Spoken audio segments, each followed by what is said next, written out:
What's up, guys? Actual Dracula here. Got a bit of an unboxing slash haul video.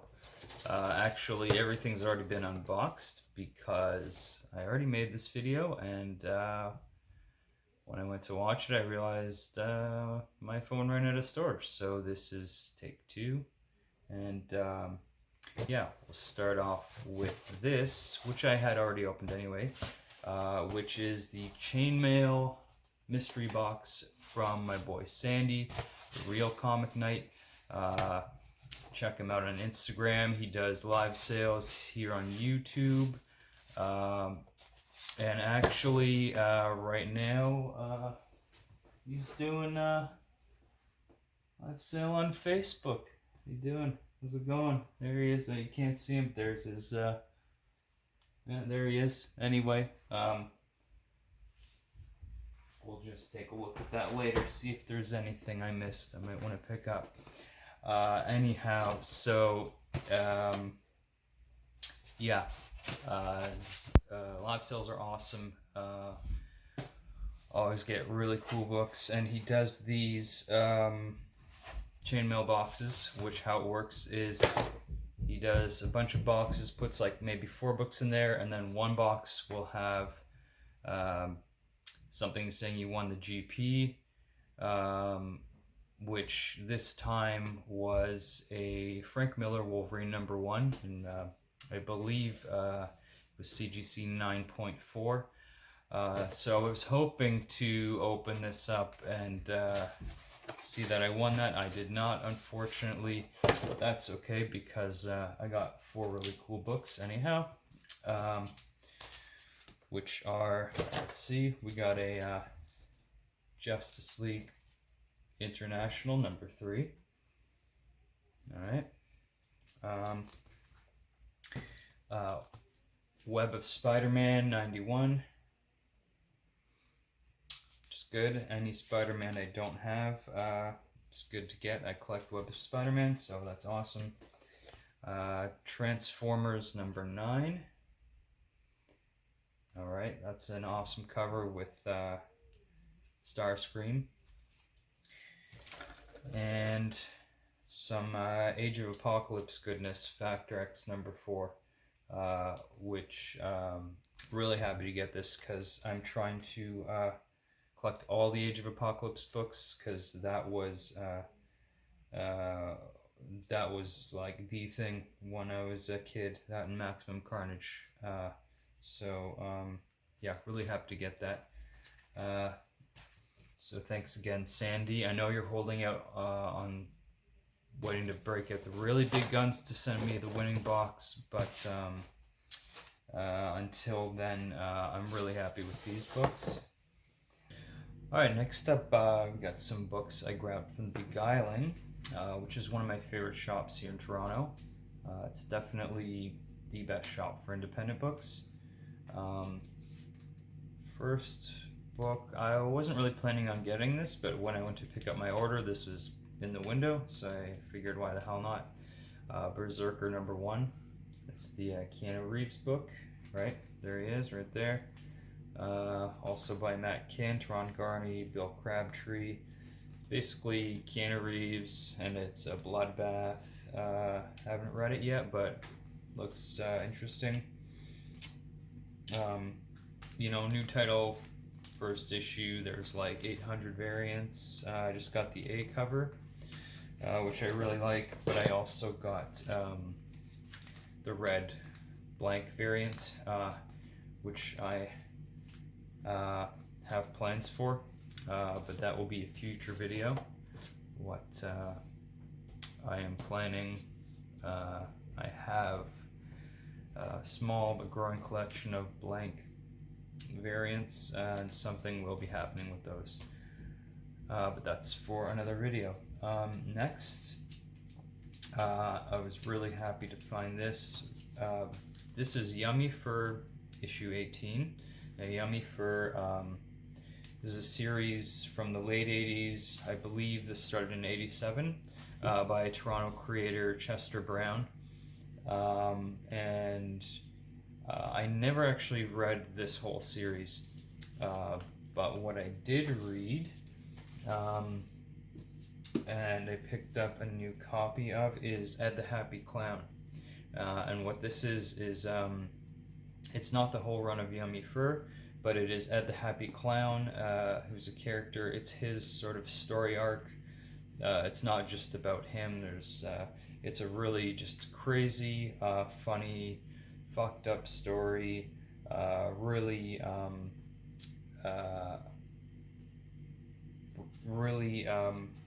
it was one of the first graphic novels I ever owned and read. I highly recommend anything by Chester Brown. So really happy to have this again. I had the original first printing of the graphic novel, which had this as the cover. That's why I picked this up, because though I couldn't find the first printing, I got a brand new hardcover and this, in its stead. I'm really happy to get those.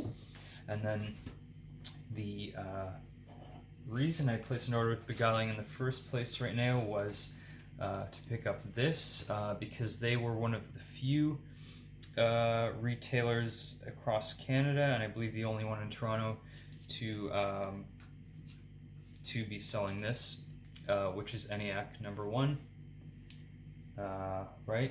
by Bad Idea. If you don't know about this, basically, Bad Idea sent this to only 100 different retailers to sell it. They're only allowed to sell it for cover price for the first 30 days. Of course, once private sellers can do whatever they want with it, and currently, there's issues going for, and I believe sold for around $150, $200. Will it maintain that value? Who knows? It's hard to say. I think maybe it'll end up being a $30 or $40 book, but again, I have no idea. For now, I just picked it up because that's a really cool cover by Luis LaRosa, I believe. Anyways, should be interesting. I also picked up, now that's the first printing. This is the not a first printing. So not called a second, but any subsequent printings, like third, fourth printings, will just all say not a first printing. They'll all be identical, which means that the value of subsequent printings will be the same for each book. The only one that will be different is the first printing. If it maintains a higher value, which I imagine it will to some degree. But we'll see. Anyways, ENIAC #1, really cool. Finally, this was, I got a package. Like I said, I already opened it because I made this video a couple times already. Storage on my phone had to be cleared up. So, on Instagram, Specialties, I don't know how you spell it, Specialties. Anyways, Bryden, who I'm sure won't mind if I call him Bry. So Bry sent me, he posted that he wanted to do a comic swap with fellow Canadians, and I said I was interested, and I sent him one of my mystery boxes, which, as I'm filming this, I still have 3 of these left. $50 shipped in Canada. If you're interested, hit me up. Anyways, so he wanted to do a comic swap where, you send him some books, he'll send you some in return. Don't know what you're getting exactly. So I sent him that. I received this. First thing I saw was this note: Adrian, aka Actual Dracula, hope you dig these books I dug out for you. See, Specialties, I don't know how you say that. Bryden. Bry, a man after my own heart, because first thing he did was he attached this Doug Gilmore card, Leafs legend, had the best single season of any Leaf. Yeah, it's awesome. Thank you for that. First up, now, he did ask me, you know, like, what kind of titles do you read? You know, I told him, and he sent me a couple pictures asking me if I had some books. So this was one of them, which I didn't have, but I do now. Amazing Spider-Man 295. Yeah, really cool. It's a cool cover. Spidey in the madhouse, I guess. Alright. Then Uncanny X-Men 170. I also did not have that. That's I love that cover though. I'm always happy to get X-Men. This, I don't know what this is, but Blood of the Innocent 1 of 4.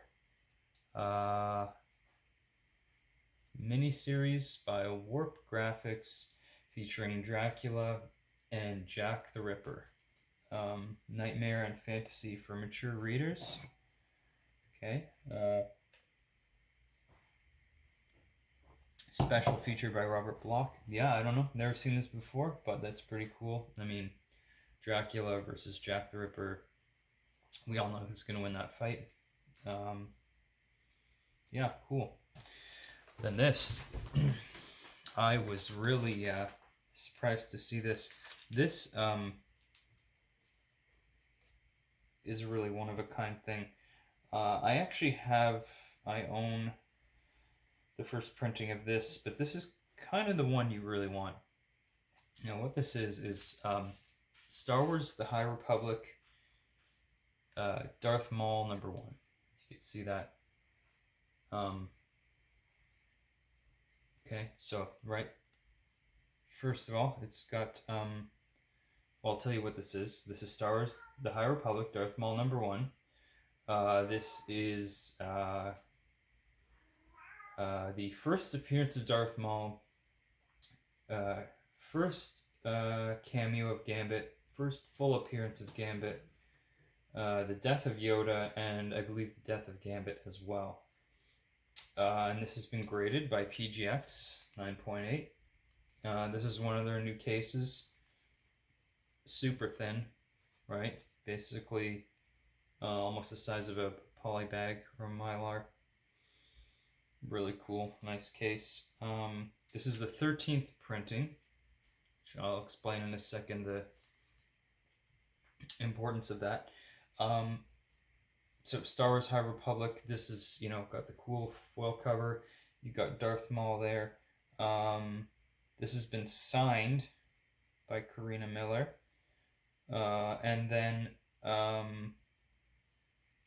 you got Spider-Man here, or the head of Spider-Man. Now,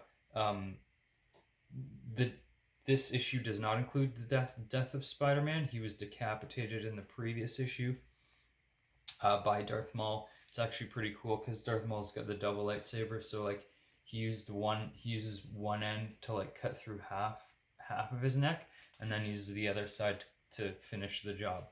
And so Spider-Man's head is just there on the ground still, just to let you know that he's already had his head cut off like before.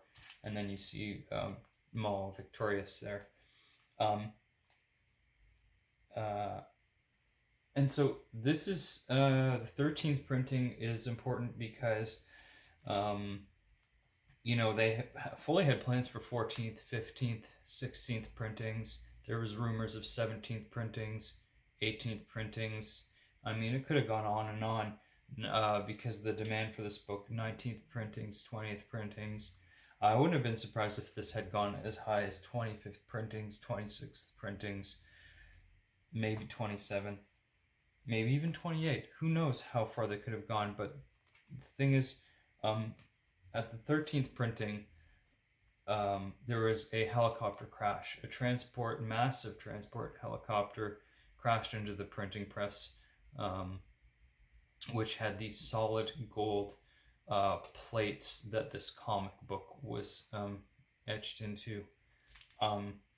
And so, you know, everything was destroyed in a fiery crash except two of these made it out unscathed. and this one ended up actually being graded a 9.8. The other one was given one of the only known grades, one of the only known books CGC to have ever graded at an 11.0. I don't know who owns that, but the 9.8's also pretty cool. Anyways, yeah, that's a really special book. Thank you, Bryden, for that. Moving on. You know, that's a tough act to follow, but if anyone could do it, it would be Cap. We got some Marvel Super Action 11 starring Captain America. I don't know much about this series, but that's a really cool cover. Yeah, awesome. And then more X-Men. It's always good. Uncanny X-Men 320. You know, it's got the all-important wizard logo there at the bottom. I think this might have been one that was given away with a Wizard magazine, if I'm not mistaken, back when Wizard existed and was awesome. And they gave away free comics. Next, New X-Men 134. Really awesome Jean Grey cover there. Very cool. And then this was one he'd asked if I owned. I didn't, but I guess I do now. Thor 344. I looked this up. I don't remember if this is like a minor key or something, but I'm not sure, but that's a really cool cover. And always happy to get more Thor. And then this, okay, this was interesting. I was really surprised when I opened this up and saw this because of what I was just talking about earlier in the video. But you'll see this is Cerebus, Not the World Tour book, 1995. Cerebus, of course, by Dave Sim, was the longest running independent title up until it was recently surpassed by Spawn with issue 301. And so this is by Dave Sim, but what I was not, what surprised me was this issue is not only by Dave Sim, but by Chester Brown and Dave Sim, who, of course, I was just talking about with Yummy Fur and Ed the Happy Clown. So that I was not expecting to be showing off another Chester Brown book in this video, but there you have it. A bit of synchronicity there. Anyways, yeah, that's really cool. Really happy to have this. I don't have many Cerebus books in my collection, but always happy to get more. So yeah, thank you, Bryden. Make sure to let me know how to pronounce this specialties. Bry, and specialties. I don't know. You let me know. Anyways, I believe that's it for now. Like I said, I got 3 of these left. If you're interested, hit me up on here or Instagram. And yeah, that's it. I'm sure I'll be back soon with another unboxing or some such thing. I have some other videos planned that are going to be a bit more editing heavy, so they'll come out whenever they come out. Anyways, that's it for now. Thanks, guys.